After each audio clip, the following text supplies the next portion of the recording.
September আমরা Kolkata station থেকে রওনা দিয়ে আজ 1 অক্টোবর আম্বালা এসে পৌঁছে গেছি। কিছুক্ষণের মধ্যেই আমি চলে যাব কালকাতে। কালকায় এসে গেলাম। এই লোটাস গ্র্যান্ড হোটেলেই আজ আমার রাত্রি যাপন, মানে আমার সঙ্গী সাথীদের নিয়ে। কাল সকালে এই দেখতে পাচ্ছেন এন্ট্রান্সটা রয়েছে, এর ঠিক লেফট সাইডেই, লেফট না রাইট সাইড দিয়েই কিন্তু আমার কালকা স্টেশন। এখান থেকেই আমি কিন্তু কাল সকালবেলায় শিবালিক এক্সপ্রেস ধরব সকাল 5:45, অর্থাৎ 2 অক্টোবর। দেরি করছি না, কালকে দেখা হবে। এসে গেল 2 অক্টোবর। আজ আমি যাচ্ছি শিবালিক এক্সপ্রেস করে আমার পরিবারের সাথে সিমলা, স্বপ্নের নগরী। চলুন আমার সাথে এবং আমার পরিবারের সাথে ঘুরে আসতে। কিছুক্ষণের মধ্যেই গাড়ি ছেড়ে দিল, পরের একটি স্টেশনে দাঁড়ালো। এরকম করে করে প্রত্যেকটা স্টেশনে অল্প অল্প করে দাঁড়িয়ে দাঁড়িয়ে ট্রেন খুব স্লথ গতিতে এগিয়ে যেতে থাকলো সিমলার দিকে। জার্নিটা বেশ ভালো মতন উপভোগ করলাম। হালকা হালকা ঠান্ডা আছে। দেখতে দেখতে আমরা পৌঁছে গেলাম সিমলা। এই সিমলায় আমার সব পরিবারের লোকেরা রয়েছে। আমরা 3টে ফ্যামিলি গিয়েছিলাম। সকলে আমরা স্টেশনে একটা ছবি তুললাম। বেশিক্ষণ দেরি না করে আমরা পৌঁছে গেলাম হোটেল রাজদূতে। হোটেল রাজদূতের বেশ ঘরটা খুব ভালোই দিয়েছে এবং এই জন্য আমরা ট্যুর পিকার্সকে ধন্যবাদ জানাই। ট্যুর পিকার্সের ফোন নাম্বার আমি দিয়ে দিয়েছি, আপনারা দেখে নেবেন, যোগাযোগ করে নেবেন। এরা খুব ভালো ঘুরিয়েছে আমাদের, তার জন্য এনাদের জানাচ্ছি অসংখ্য ধন্যবাদ। আপনারাও এদের সঙ্গে যেতে পারেন। ঘরটি বেশ প্রশস্ত এবং বেডটিও বড়। বেডের সামনে একটা বড় জানলা রয়েছে, দেখতেই পাচ্ছেন, এবং এই জানলা দিয়ে আপনি যদি পুরো প্রকৃতির ভিউটা অসাধারণ লাগবে, আপনার এত সুন্দর লাগবে। আমি এই ঘরটা দেখে আমার খুব পছন্দ হয়েছে, খুব সুন্দর লাগছে। আমরা ড্রেস ফ্রেস আমাদের তৈরি করা, চান টান হয়ে গেছে। এইবার একটুখানি সিমলার ম্যালের পাশে গিয়ে আমরা আমাদের খাওয়ার জন্য তৈরি হয়ে নিলাম। খাওয়া দাওয়া সেরে আমরা একটু সিমলা ম্যালে যাব। আমাদের সব পরিবারের লোকেরা খাওয়া দাওয়া করতে বসে গেছেন, খাচ্ছেন। এরপরেই আমরা যাব একটু সিমলা ম্যালেতে, সেখানে একটুখানি ঘোরাফেরা করেই আমরা আগামীকাল রওনা দেব কাসলের উদ্দেশ্যে। সুতরাং খাওয়া দাওয়া করতে করতে একটু গল্পগুজব করে আমরা কিছুক্ষণের মধ্যেই আমরা ম্যালে পৌঁছে যাব। সেখানেও আপনাদের সঙ্গে আমার দেখা হবে এবং যারা এসছেন আমাদের সাথে তাদের সাথে পরিচয় করে দেওয়া যাবে। খাওয়া দাওয়া সেরে আমরা চলে এলাম সিমলা ম্যালে। ওই দেখুন রয়েছে আমাদের দিবাকর বাবুর স্ত্রী, আমার ওয়াইফ, আমার বৌদি, আমার ছেলে আছে, আমার ভাইপো আছে, আমার সঙ্গে যারা আছে। সঙ্গে রয়েছে ওই দিবাকরের ছোট্ট মেয়ে শ্রেয়া, সেও খুব উপভোগ করছে। তার কাছে ওই পাহাড় খুব সুন্দর লাগছে।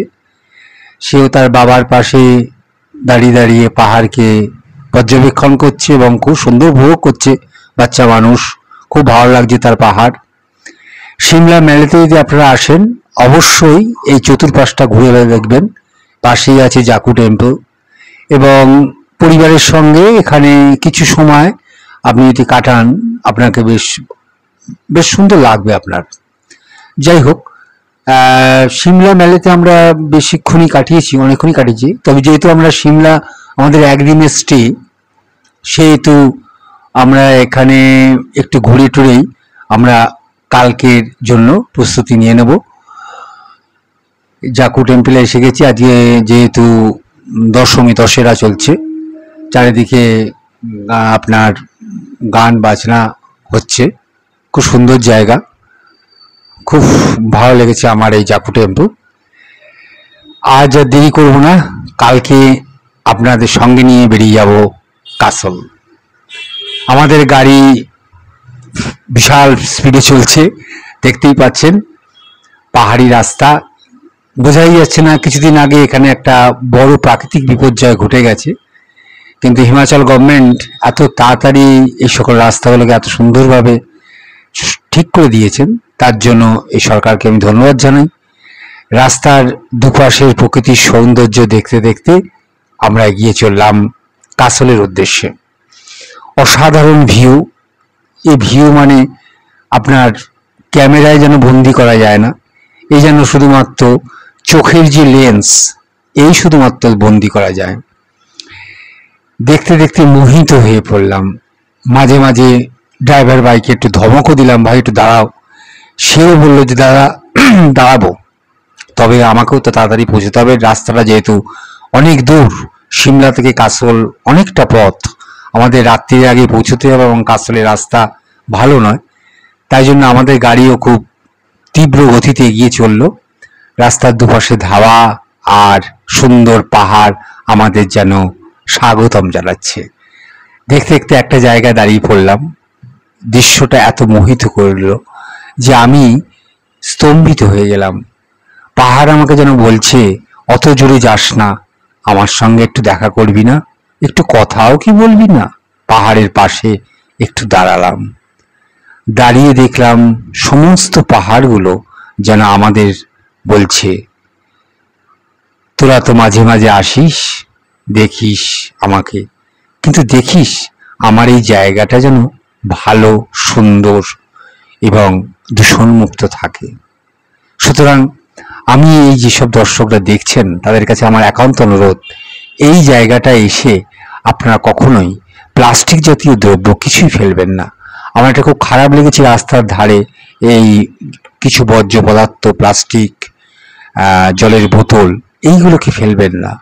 কারণ ভবিষ্যতে যে আমরা আবার যাতে আসতে পারি, আমাদের সন্তান সন্ততিরা আবার এসে তার আনন্দ উপভোগ করে, সেই জন্য আমার এটা একান্ত অনুরোধ রইল, এই জায়গায় এসবগুলো ফেলবেন না।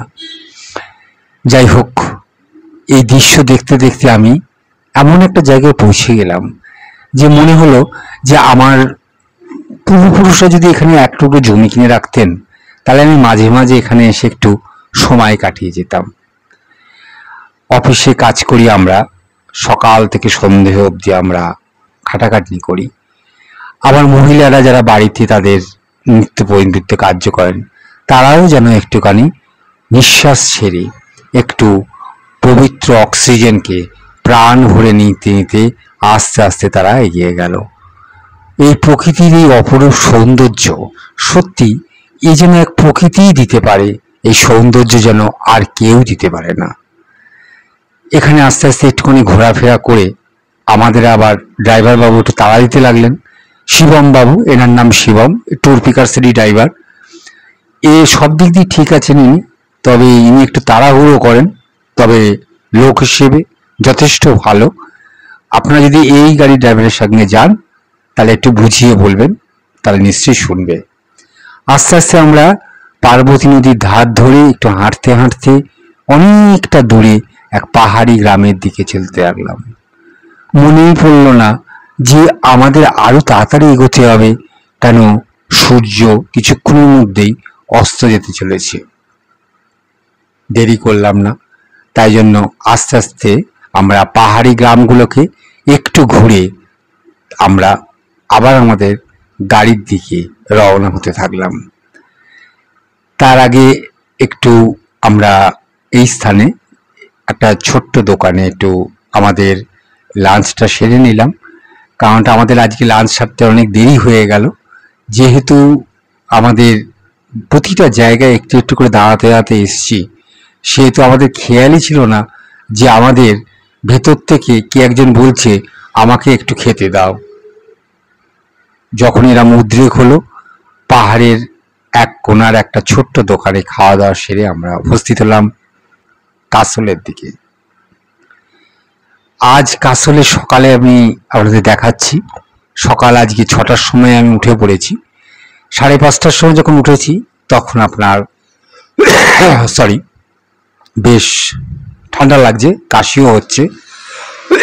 কাশি উপেক্ষা করে সকালে এই ব্যালকনিতে দাঁড়িয়ে আছি এবং আপনাদের এই ছবিটা দেখাবো বলে এই যে গ্রিন অর্চার্ড যে কাসলের যে হোটেল, এই ব্যালকনির থেকে এত সুন্দর লাগে এই কাসলকে যে চিন্তাই করা যায় না।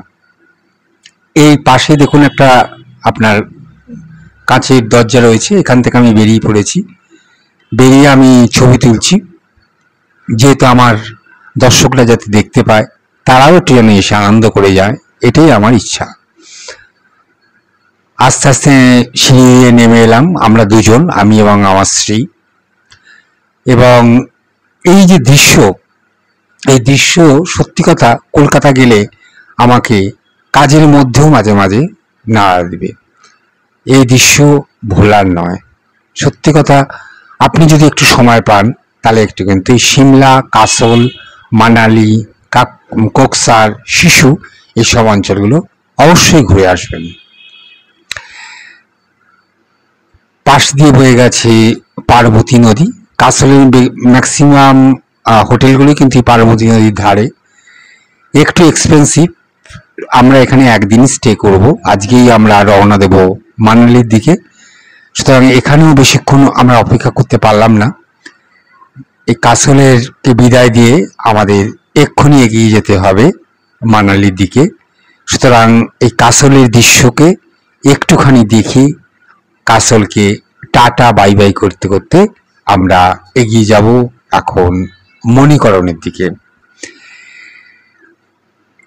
এই আমাদের হোটেলের ফ্রন্ট সাইড, কাসলের গ্রিন অর্চার্ড, পাহাড়ের ঢালে অবস্থিত এই নদী। সামনে প্রশস্ত পার্কিং করার জায়গা আছে, আমাদের গাড়ি ওই সামনে পার্কিং রয়েছে ট্রাভেলার। এই গাড়ি করে আমরা এক্ষুনি রওনা হব মণিকরণের দিকে। কাসল থেকে মানালির পথে পড়ে চলে এলাম মণিকরণ গুরুদ্বারা। অসাধারণ সৌন্দর্য, পাশেই রয়েছে মা ভবতারিণীর মন্দির।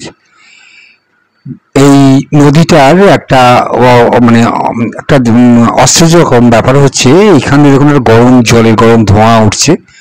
অনেক মানুষ এখানে এসছেন, যারা এসছেন তাদের বলার অবকাশ রাখে না। এই জলে স্নান করে আমরা দেবতার পায়ে আমাদের যে মনস্কামনা সেইগুলো আমরা ঈশ্বরকে জানিয়ে থাকি। এই হচ্ছে আপনার উষ্ণকুণ্ড, এখানে আপনি স্নান করতে পারবেন। বাইরের জল কিন্তু প্রচণ্ড গরম, এখানে স্নান করা সম্ভব না। এখানে গরম এবং ঠান্ডা জলের মিশ্রণ করে এই জলটাকে একটা স্বাভাবিক তাপমাত্রায় রাখা হয়েছে, ফলে আমরা এখানে প্রত্যেক ভক্ত স্নান করতে পারবো। খাওয়ারও ব্যবস্থা আছে এখানে, বিনা পয়সায় সকল যাত্রীকে এখানে কিন্তু খাওয়া দাওয়ার ব্যবস্থা করা হয়। অসাধারণ লাগছে এই দৃশ্যটা, আপনি দেখুন পাহাড়ের কোল দিয়ে বয়ে গেছে নদী, ওই দেখুন নদীর উপর দিয়ে ধোঁয়া উঠছে, এত গরম জল। এত সুন্দর লাগলো আমার এই মণিকরণকে, এবং মা ভবতারিণীর মন্দির পাশাপাশি অবস্থিত। সত্যি আমি খুব মুগ্ধ হলাম সৌন্দর্যের দিক দিয়ে, ভক্তিবাদের দিক দিয়ে। আস্তে আস্তে এবার এগিয়ে যেতে হবে আমাকে মানালির দিকে। আমাদের গাড়ির ড্রাইভার ও একটু গাড়িটাকে একটু স্নান টান করিয়ে দিচ্ছে, পরিষ্কার টরিষ্কার করেছে। আমরাও বলছি তুমি করে নাও ভাই, আমরা একটু প্রকৃতির সৌন্দর্যকে আরটু উপভোগ করি।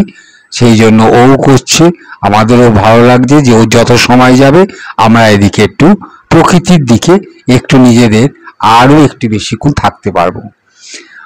আস্তে আস্তে আমরা পৌঁছে গেলাম মানালিতে। মানালির এই হোটেলটাও খুব সুন্দর, লিগ্রিন, এখানেও ব্যবস্থা খুব সুন্দর। এই দেখুন ব্যালকনির ধার থেকে আমি এই ছবিটা তুলছি, এই করিডোরের মধ্যে দিয়ে, এবং এর ব্যালকনিটাও খুব সুন্দর, আপনাদের দেখাবো। এই 203 নম্বর রুমে আমি ছিলাম। খুব সুন্দর ঘরটা, পরিষ্কার পরিচ্ছন্ন, এবং ব্যালকনিটাও খুব ভালো। এবং করিডোর দিয়ে আপনি টোটাল আপনি হিল ভিউটা পেয়ে যাবেন। অসাধারণ হিল ভিউটা, খুব ভালো লাগবে।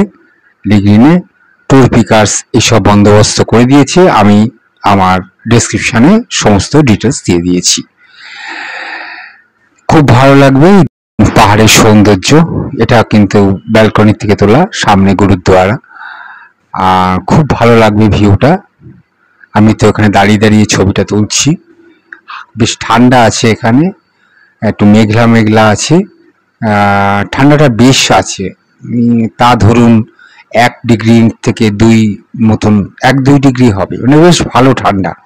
কথা বলতে বলতে আমার গলার স্বর একটু কেঁপেও যাচ্ছে, বুঝতেই পাচ্ছেন, এত ঠান্ডাতে। যাই হোক, আজ ওয়েট করবো না, কাল সকালে আমাকে বেরিয়ে পড়তে হবে কক্সবাজার এবং শিশুর দিকে। সুতরাং আজকে আর সেখানে সময় নষ্ট করব না, তাড়াতাড়ি আপনার ডিনার সেরে কালকে আপনাদের নিয়ে যাব কক্সবাজার শিশু, যেখানে অতি ঠান্ডা। শুনছি না এখন টেম্পারেচার এখন 0 ডিগ্রি নিচে চলে গেছে। কক্সবাজারে খুব সকাল সকাল বেরিয়ে পড়েছি, জ্যাকেটের ওপর আবার জ্যাকেট পরিয়ে নিয়েছি, পাশের এক জায়গা থেকে ভাড়া নিয়ে নিলাম, পায়চারি করছি একটু চা খেয়ে। আমাদের এখন সামনে যাব আমরা কক্সবাজার শিশু রোটাংয়ের দিকে। প্রচন্ড ঠান্ডা এসে গেছি, উড়ে বাবা রে কি ঠান্ডা! কথা বলতেও বেশ কষ্ট হচ্ছে, হাতে গ্লাসটা গাড়ির থেকে পড়ে আসতে ভুলে গেছি, হাত পুরো ফাঁকা। আর যাই হোক, খুব ঠান্ডা, দেখুন চারিদিকে বরফের অবস্থা, কানের ভিতর দিয়ে মানে ঠান্ডা আসছে, মনে হচ্ছে যেন হাড়টা ব্লক হয়ে যাচ্ছে, প্রচন্ড ঠান্ডা লাগছে। এখন জানি না কলকাতাও ফিরতে পারবো কিনা, তবে এত মানে করা উচিত হয়নি আমার, কিন্তু যাই হোক, যদি প্রকৃতির কোলে মরেও যাই তাহলে ওটা শান্তি লাগবে। হ্যাঁ, বেশ প্রচন্ড ঠান্ডা এখানে, অন্তত -5-6 ডিগ্রি মতন টেম্পারেচার হবে, প্রচন্ড ঠান্ডা। যাই হোক, একটা অনুরোধ রইল, আপনারা যদি পারেন একটু ঘুরে যান, আপনাদের প্রত্যেকের কিন্তু এই জায়গাটা খুব সুন্দর লাগবে।